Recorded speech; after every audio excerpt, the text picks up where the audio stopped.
Ya, lagi-lagi kasus gagal bayar koperasi memakan korban ribuan nasabah kembali bergulir. Nah, kali ini anggota Koperasi Simpan Pinjam atau KSP Indosuria Cipta atau Indosuria Simpan Pinjam yang harus berkutat di jalur hukum. Nah, kemudian bagaimana awal mula dari kasus ini dan sejauh apa perkembangannya kita akan simak dalam penipuan berkedok koperasi.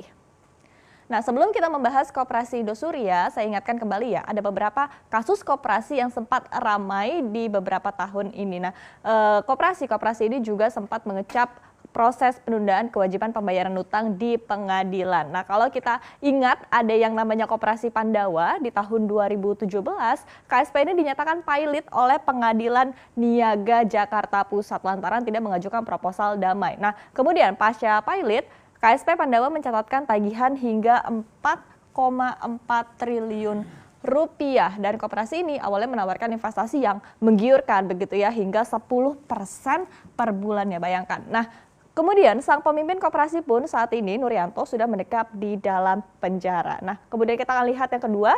Di September 2016, Koperasi Cipaganti Karya Guna Persada harus mengembalikan dana mitranya melalui penjualan seluruh aset setelah dinyatakan pailit.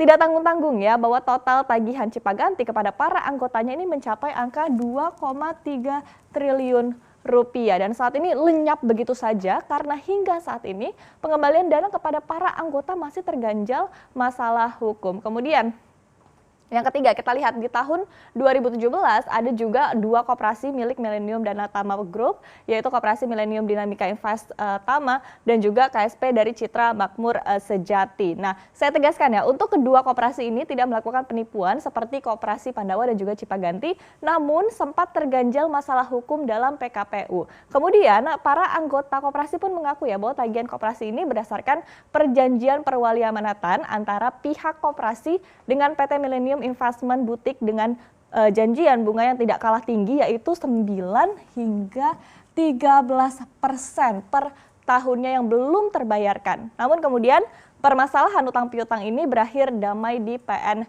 Jakpus. Nah, kemudian kita lihat di slide berikutnya. Indikasi adanya fraud atau penipuan investasi berkedok koperasi ini juga terendus aparat hukum di Koperasi Indosuria.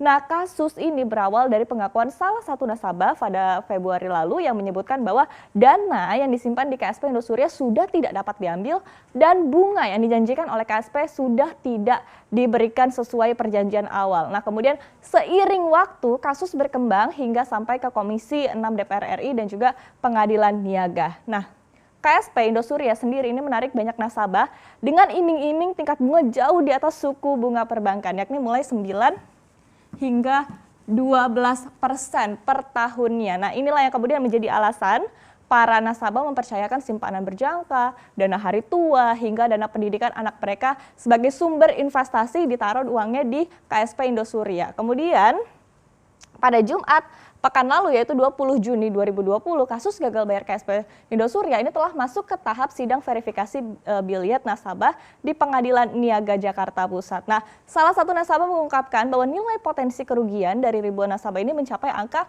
14,6 triliun rupiah. Bayangkan, ini jauh lebih besar dari jumlah yang disampaikan saat audiensi dengan DPR RI pada Mei lalu yaitu sebesar 10 triliun rupiah. Ini dananya tidak main-main ya. Kemudian kita lihat bahwa di slide berikutnya, KSP Indosuria ini sempat menawarkan draft proposal perdamaian. Namun, draft proposal ini berisi skema pengembalian dana nasabah dinilai tidak memuaskan bagi para anggota karena pihak KSP ini menyatakan akan menghapus semua bunga milik para nasabah. Kemudian terkait masalah ini, pendiri dan juga mantan pengurus dari KSP Indosuria yakni Henry Surya akhirnya buka suara begitu ya. Henry yang untuk pertama kalinya hadir di muka publik sejak kasus ini terkuak menyatakan bahwa pihaknya berupaya menunjukkan itikat baik dan tengah menyiapkan skema proposal perdamaian untuk mengembalikan dana-dana milik nasabah. Nah, kemudian terkait kemana dana nasabah disimpan, Henry melalui kuasa hukumnya Junifer Girsal ini menyebutkan bahwa hal tersebut merupakan rahasia perusahaan. Nah, pertanyaannya kok bisa ya? Padahal prinsip dasar koperasi adalah keterbukaan dari anggota dan untuk anggota. Namun meski demikian, sekali lagi saya tegaskan di sini bahwa kasus Indosuria masih dalam tahap pengadilan. Jadi belum diputuskan sebagai penipuan investasi. Nah, kita akan lihat di slide berikutnya.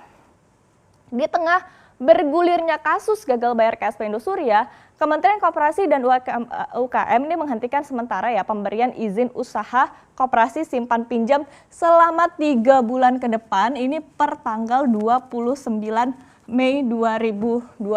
Meski demikian, sebuah pertanyaan penting yang belum terjawab adalah apa yang menyebabkan koperasi ini bisa bertindak layaknya investasi dan menawarkan imbal hasil yang sangat tinggi dan juga menggiurkan, bahkan hingga double digit begitu ya.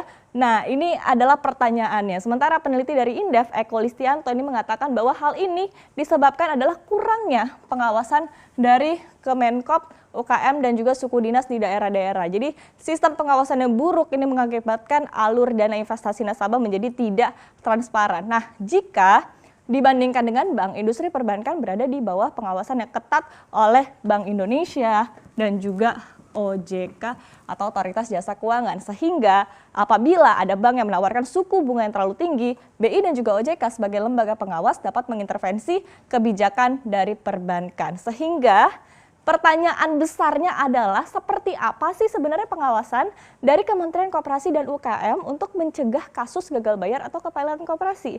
Atau ini adalah sebenarnya permainan para oknum yang memanfaatkan koperasi sebagai ladang investasi bodong yang baru? Nah, kemudian Anda sebagai investor juga harus berhati-hati ya. Jangan mau termakan bunga tinggi kalau tidak mau gigit jari.